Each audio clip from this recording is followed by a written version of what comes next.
Soal sikap KPU dari putusan DKPP, kita tanyakan ke jurnalis Kompas TV, Niputu Trisnanda. Putu, ini kan Hasyim Asyari sudah menyampaikan sikap atas putusan DKPP. Lalu selanjutnya, gimana dengan mekanisme pengganti Hasyim Asyari sebagai Ketua KPU RI?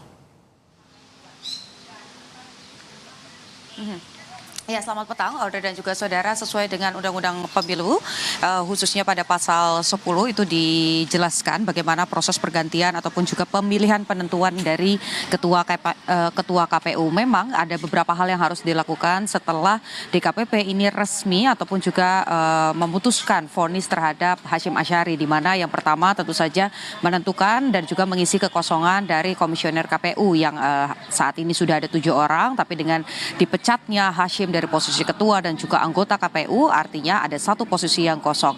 Kalau melihat bagaimana urutannya memang dan juga yang tercantum dalam Undang-Undang Pemilu, nanti biasanya pada saat komisioner KPU ada yang diberhentikan, mundur ataupun juga meninggal dunia, ini akan secara otomatis nanti urutan yang di bawah pada saat proses pemilihan ini naik ke atas. Sebetulnya di urutan ke-8 itu ada nama Firian Aziz yang seharusnya bisa menggantikan posisi dan masuk sebagai 7 komisioner ataupun juga pimpinan KPU. Tetapi karena sosok dari Firian Aziz ini kita ketahui bersama bahwa sudah meninggal dunia pada usia 46 tahun di tahun 2022, sehingga posisi yang kemudian bisa menggantikan adalah posisi ke-9, yakni Iva Rosita.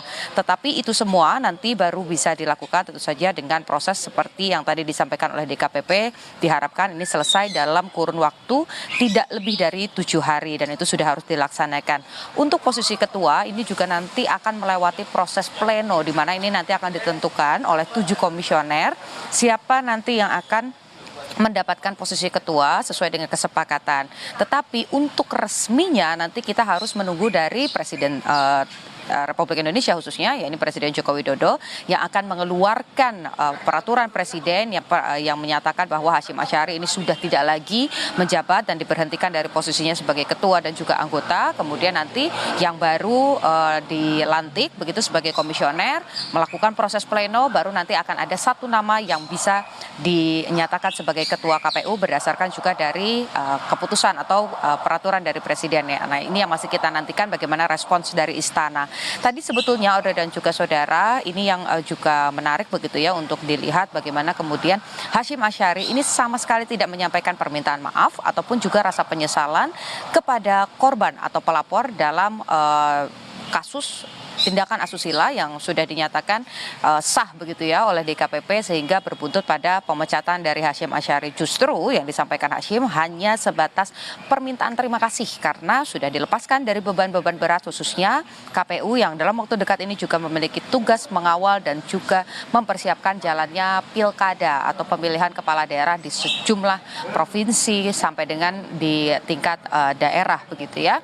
Nah, yang kemudian juga tadi menjadi sorotan sesudah menyampaikan permintaan maaf justru kepada rekan-rekan media ya, bukan kepada korban, Hasyim ini tidak menyampaikan hal lain. Begitu juga dengan komisioner yang tadi mendampingi Hasyim juga tidak menjelaskan secara rinci apa yang sedang dia lakukan. Tapi kalau kita lihat tadi setelah konferensi pers, baik itu Hasyim Asyari dan juga komisioner ini semuanya mengarah ke lantai atas. Biasanya ini akan dilakukan perbincangan secara internal tertutup.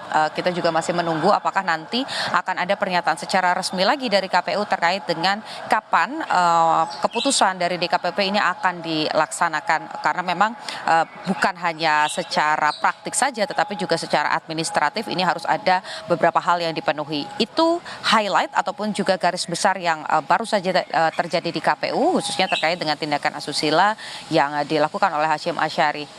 Audrey.